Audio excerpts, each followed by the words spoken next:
जय श्री राधे, जय श्री कृष्णा। आप सभी राधा कृष्ण भक्ति रस परिवार के सदस्यों को मेरा सादर प्रणाम। जी हाँ, क्या आपको पता है प्रणाम में कितनी ताकत होती है।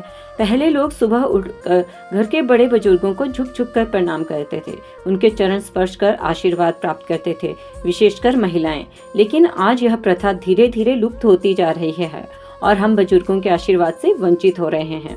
वर्तमान में हमारे घरों में जो इतनी समस्याएं हैं, उनका मूल कारण ही यह है, हम घर के बड़े बुजुर्गों का आदर नहीं करते और जाने अनजाने में अक्सर घर के बड़ों की उपेक्षा हो जाती है। यदि घर के बच्चे और बहुएं प्रतिदिन अपने घर के सभी बड़ों को प्रणाम कर उनका आशीर्वाद लें, तो शायद किसी भी घर परिवार में कोई भी कलेश न हो। दरअसल बड़ों के दिए हुए आशीर्वाद हमारे लिए कवच की तरह काम करते हैं और उनको दुनिया का कोई भी अस्त्र शस्त्र भेद नहीं सकता। यह कथा है महाभारत के युद्ध के दौरान। एक दिन महाभारत युद्ध के दौरान दुर्योधन के व्यंग्य से आहत होकर भीष्म पितामह घोषणा करते हैं कि वे कल पांडवों का वध कर देंगे। उनकी इस घोषणा का पता चलते ही पांडवों के शिविर में खलबली और बेचैनी बढ़ गई, क्योंकि भीष्म पितामह की क्षमताओं के बारे में सभी को पता था। इसलिए सभी किसी अनिष्ट की आशंका से परेशान हो गए। तब श्री कृष्ण जी ने द्रौपदी से कहा, अभी मेरे साथ चलो, और श्री कृष्ण द्रौपदी को लेकर सीधे भीष्म पितामह के शिविर में पहुंच गए। शिविर के बाहर खड़े होकर उन्होंने द्रौपदी से कहा, तुम अंदर जाकर भीष्म पितामह को प्रणाम करो, इस समय वे ध्यान में हैं। द्रौपदी ने अंदर जाकर भीष्म पितामह के चरण स्पर्श किए, उन्हें प्रणाम किया तो उन्होंने अखंड सौभाग्यवती भव का आशीर्वाद दे दिया।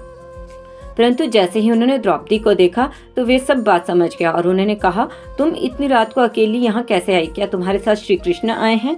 तब द्रौपदी ने कहा, जी पितामह, वे कक्ष के बाहर खड़े हैं। तब भीष्म भी कक्ष के बाहर आए। दोनों ने एक दूसरे को प्रणाम किया। भीष्म ने कहा, मेरे एक वचन को मेरे दूसरे वचन से काट देने का काम आप ही कर सकते हो, इसलिए मैंने जैसे ही द्रौपदी को आशीर्वाद दिया तो मैं यह समझ गया कि यह सब किया धरा आपका ही है। शिविर से लौटते समय श्री कृष्ण ने द्रौपदी से कहा, तुम्हारे एक बार जाकर पितामह को प्रणाम करने से तुम्हारे पतियों को जीवन दान मिल गया है। अगर तुम प्रतिदिन भीष्म, धृतराष्ट्र, द्रोणाचार्य आदि को प्रणाम करती होती तो दुर्योधन, दुशासन आदि की पत्नियां भी पांडवों को प्रणाम करती होती, तो शायद युद्ध की नौबत ही न आती। तात्पर्य यह है कि सभी इस प्रणाम संस्कृति को सुनिश्चित कर नियमबद्ध कर लें, घर ही स्वर्ग बन जाए, क्योंकि प्रणाम प्रेम है, अनुशासन है, शीतलता है।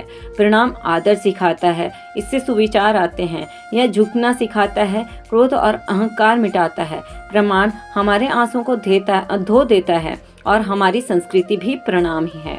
इसलिए आप सभी को सादर प्रणाम। भक्तों, यदि आपको यह कथा अच्छी लगी और शिक्षा अच्छी लगी तो कृपया आप अपने बच्चों को यह कथा भी सुनाएं और प्रणाम के महत्व को भी बतलाएं, क्योंकि हमारे श्री रघुनाथ का जब जन्म हुआ इस धराधाम पर तो वो भी हमें यह दिखाने के लिए कि प्रणाम की कितनी महिमा है।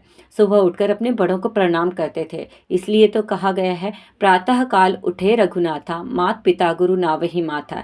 इसलिए आप सभी से अनुरोध है कि जो भी इस कथा को सुने, प्लीज़ इसे लाइक करें, शेयर करें और हमारे चैनल को सब्सक्राइब करें। बच्चों को भी यह कथा अवश्य सुनाएं, ताकि उन्हें हमारे प्रणाम की संस्कृति का महत्व पता चले और वो भी प्रणाम करना सीखें, ताकि बच्चों के खोए हुए संस्कार उन्हें वापस मिल सके, हमारा देश फिर से वैसे ही विश्व गुरु बन सके। जय श्री राधे, जय